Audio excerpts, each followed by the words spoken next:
প্রিয় শিক্ষার্থীরা, বরাবরের মতোই আজকে নতুন একটি টপিক নিয়ে তোমাদের সামনে হাজির হয়েছি। রসায়নের গুরুত্বপূর্ণ টপিকগুলোর ভিতরে রাসায়নিক সংকেত লেখার নিয়ম এইটা অনেক বেশি গুরুত্বপূর্ণ। কেননা আমি যদি রাসায়নিক সংকেতই না লিখতে পারি তাহলে আমি রসায়ন কিভাবে পারবো?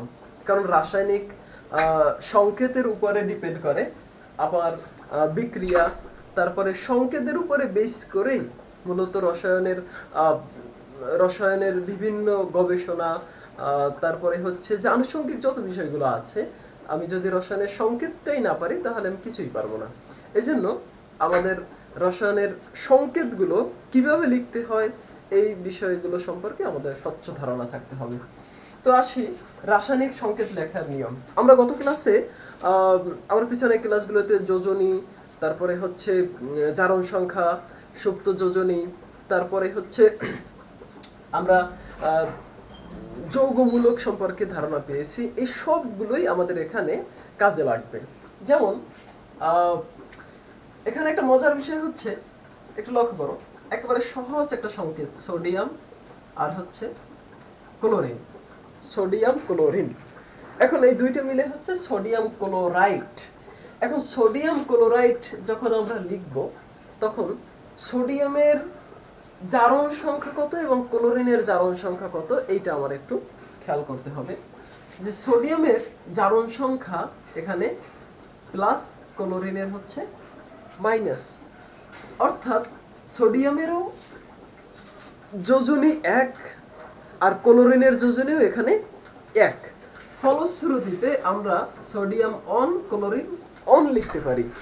তো এটাকে যেহেতু এক যদি থাকে তাহলে লিখতে হয় না, সেক্ষেত্রে আমরা সোডিয়াম ক্লোরাইড লিখতে পারি। যদি একটু লক্ষ্য করি যে এখানে যদি ম্যাগনেসিয়াম আর ক্লোরিন থাকতো, সেক্ষেত্রে ম্যাগনেসিয়ামের যোজনী হচ্ছে 2, এই জন্য ম্যাগনেসিয়ামের 2+ আর ক্লোরিনের হচ্ছে মাইনাস। এখন এই জায়গাটা আমাদের লক্ষ্য করতে হবে যে ম্যাগনেসিয়ামের জারণ যোজনী হচ্ছে 2 আর ক্লোরিনের হচ্ছে 1। অতএব এই জায়গাটায় আমরা স্বাভাবিকভাবেই যদি বন্ধুত্ব করতে চাই কারোর সাথে, তাহলে সেক্ষেত্রে আমাদের এই বন্ধুত্ব করার জন্য এক বন্ধু যদি তোমাকে প্রত্যেকদিন কিছু কিছু খাওয়ায়, তোমার পিছনে কিছু অর্থ ব্যয় করে, আর তুমি যদি একদিনও না করো তাহলে তোমাদের সাথে বন্ধুত্ব হবে না, 2-1 দিন পর শেষ। ঠিক এখানেও সেরকম একটা কারসাজি আছে যে যার যে কয়টা অতিরিক্ত ইলেকট্রন আছে বা দান গ্রহণ করার ক্ষমতা আছে, মানে জারণ সংখ্যা যোজনী যা হয় সেইটা সে কি করে শেয়ার করে, মানে একজনটা নিজেরটা অন্যকে দেয়, অন্যটা নিজে নেয়। যেমন ম্যাগনেসিয়ামের আছে 2 অতিরিক্ত ইলেকট্রন আর ক্লোরিন একটা গ্রহণ করতে পারে। ক্লোরিনের জারণ সংখ্যা হচ্ছে 1, যোজনী হচ্ছে 1 আর জারণ সংখ্যা হচ্ছে -1। তো সেক্ষেত্রে এই 2 দেবে তোমার ক্লোরিনকে আর 1 দেবে ম্যাগনেসিয়ামকে। ফলশ্রুতিতে সংকেতটা হয় ম্যাগনেসিয়াম 1 আর ক্লোরিন 2। 1 আর 2, যেহেতু 1 থাকলে আমার লেখার দরকার নাই, এজন্য ম্যাগনেসিয়াম ক্লোরাইডের সংকেত হচ্ছে MgCl2। ওকে, এভাবে আমরা অ্যালুমিনিয়ামের ক্ষেত্রে অ্যালুমিনিয়ামের যোজনী হচ্ছে 3 আর ক্লোরিনের হচ্ছে 1, এজন্য অ্যালুমিনিয়াম ক্লোরাইড লিখতে পারি। আবার সেকেন্ড স্টেপে যদি দুইজনের যোজনী সমান হয়ে যায় তখন কি হবে একটু দেখি। যে কার্বন মনোঅক্সাইড, কার্বনের যোজনী আমরা জানি কার্বনের যোজনী 2টা হতে পারে, 4ও হয় আবার 2ও হয়। তো যখন কার্বনের যোজনী 2, তখন সে তোমার যখন অক্সিজেনের সাথে যুক্ত হয় তখন কার্বন মনোঅক্সাইড গঠন করে। এখানে কার্বনের যোজনী 2, অক্সিজেনের যোজনীও 2, তবে সংকেতটা হবে যেহেতু এখানের যোজনী 2 এখানেও 2, অতএব সংকেতটা হওয়ার কথা ছিল C2O2। কিন্তু এখানে C2O2 আমরা লিখি না। কেন লিখি না? কারণ দুইজনের যোজনী সমান। এখন সমান যদি হয় তাহলে এইটাকে লসাগু করে দেওয়া যায়। তো লসাগু যদি করি 2 দিয়ে তাহলে 1-1 হয়, আর 1 থাকলে লেখা লাগে না। তাহলে এটাকে সমান সমান হয়ে গেলে কার্বন মনোঅক্সাইড লেখা যায়। কিন্তু যদি আবার লক্ষ্য করো, যদি কার্বনের যোজনী এখানে 4 হইতো, আমরা জানি কার্বনের পরিবর্তনশীল যোজনী প্রদর্শন করে। এখন কেন পরিবর্তনশীল যোজনী প্রদর্শন করে এর পিছনেও কারণ আছে, আমরা অন্য একটা সময় এই বিষয়ে একটা ভিডিও দিব। এখন দেখি যে কার্বনের যোজনী যখন 4 আর অক্সিজেনের যোজনী সবসময় 2 হয়। এক্ষেত্রেও কিছু পার্থক্য আছে, অক্সিজেনের যোজনী 2 হতে পারে, তারপরে হচ্ছে 1ও হতে পারে, আবার মাইনাসও হতে পারে, পারঅক্সাইড, সুপার অক্সাইড, অক্সাইড এক্ষেত্রে। তো এই জায়গাটায় আমরা কার্বনের অক্সিজেনের যোজনী যদি 2 হয় আর কার্বনের যোজনী যদি 4 হয়, তাহলে নিজেরটা অন্যকে দিবে আর অন্যেরটা নিজে পাবে। তাহলে এখানে C2 আর O4 হওয়ার কথা ছিল। এখন C2O4 এরকমের তো আমরা কোনো সংকেত পাই না। কেন পাই না দেখো, এখানে আছে কত 2 আর এখানে আছে 4, এটাকে আমরা লসাগু করতে পারি। 2 4, 2 দিয়ে লসাগু করলে 1 আর 2 হয়। সেক্ষেত্রে আমার সংকেতটা দাঁড়ায় C1 আর O হয় 2। আমরা জানি 1 লেখা লাগে না, সেক্ষেত্রে আমরা লিখতে পারি CO2। তো আমরা যে প্রতিনিয়ত শ্বাসের সাথে যেটা ছাড়তেছি সেটা হচ্ছে এটা কার্বন ডাই অক্সাইড। এখন এই কার্বন ডাই অক্সাইড কিভাবে কার্বন ডাই অক্সাইড হলো, তার এই যে সংকেত যে লেখার সিস্টেমটা সেটা মূলত এখান থেকে আসছে, এই কনসেপ্টটা থেকে আসছে। তাহলে আমরা বুঝতে পারলাম যদি একই ধরনের জারণ সংখ্যা থাকে, একই ধরনের জারণ সংখ্যা থাকলে তাহলে সেক্ষেত্রে এটা ভাগ করে দিতে হয়। এরপরে আসি, আবার যদি তো একাধিক এরকমের যদি লসাগু করে ভাঙা যায় সেক্ষেত্রে ওই রকমের আলাদা হবে। আবার একই যৌগের বিভিন্ন রকমের হতে পারে, যেমন ফসফরাসের ক্ষেত্রে যদি চিন্তা করি, ফসফরাস আর হচ্ছে ক্লোরিন। এখানে ফসফরাসের যোজনী 3ও হতে পারে, 5ও হতে পারে, আর ক্লোরিনের যোজনী সবসময় 1। এখানে 3, 5 আর 1। তাহলে 3ও ক্লোরিনকে দিতে পারে, 5ও ক্লোরিনকে দিতে পারে, আর ক্লোরিন দেবে 1। সেক্ষেত্রে দেখো PCl3 হতে পারে আর PCl5 হতে পারে। এক তো আর লেখার দরকার নাই। তাহলে ফসফরাস টেট্রাক্লোরাইড, ফসফরাস পেন্টাক্লোরাইড, এভাবে আমরা যৌগের সংকেত লিখতে পারি।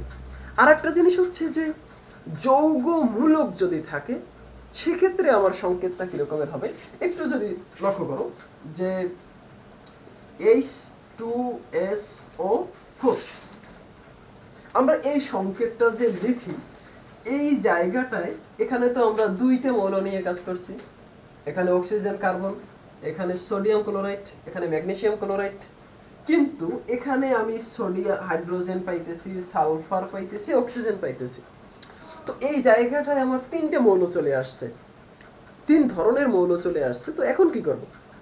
এখন কথা হচ্ছে এখানে আমার দেখতে হবে যে সালফেট, এখানে মূলত এই SO4 আমরা এটারে আলাদা করে দেই, কারণ SO4 গত ক্লাসে আমি পড়াইছিলাম SO4 2-। এই 2- কেন হয় সেটা পিছনের ভিডিওতে আমরা বলেছি যে যৌগমূলকের যোজনী কিভাবে হয়। আজকে ওইটা নিয়ে আলোচনা করব না। এখানে আমরা জানি যে SO4 এই অংশটুকুর যোজনী হচ্ছে 2, জারণ সংখ্যা হচ্ছে -2। যোজনী আর জারণ সংখ্যার মধ্যে পার্থক্য এতটুকুই যে যোজনীর সময় কোনো যোজনী সবই ধনাত্মক, এখানে ঋণাত্মক আসে না, আর জারণ সংখ্যা +-2 এটা হয়। আর এই যে হাইড্রোজেন, হাইড্রোজেনের ক্ষেত্রে হাইড্রোজেনের জারণ সংখ্যা আমরা জানি 1, আর এই অংশের জারণ সংখ্যা হচ্ছে 2।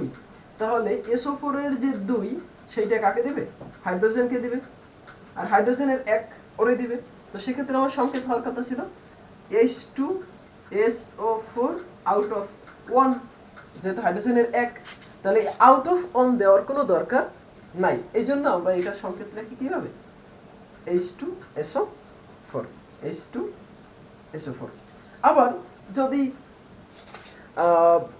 ফসফোনিয়াম ক্লোরাইড যদি লিখতে চাই, ফসফোনিয়াম ক্লোরাইড অথবা ফসফোনিয়াম সালফেট, সেক্ষেত্রে কি লিখব? সাপোজ ফসফোনিয়াম যদি ধরি, PH4, এটা হচ্ছে ফসফোনিয়াম, এখানে যদি প্লাস থাকে 4, আর হচ্ছে সালফেট SO4।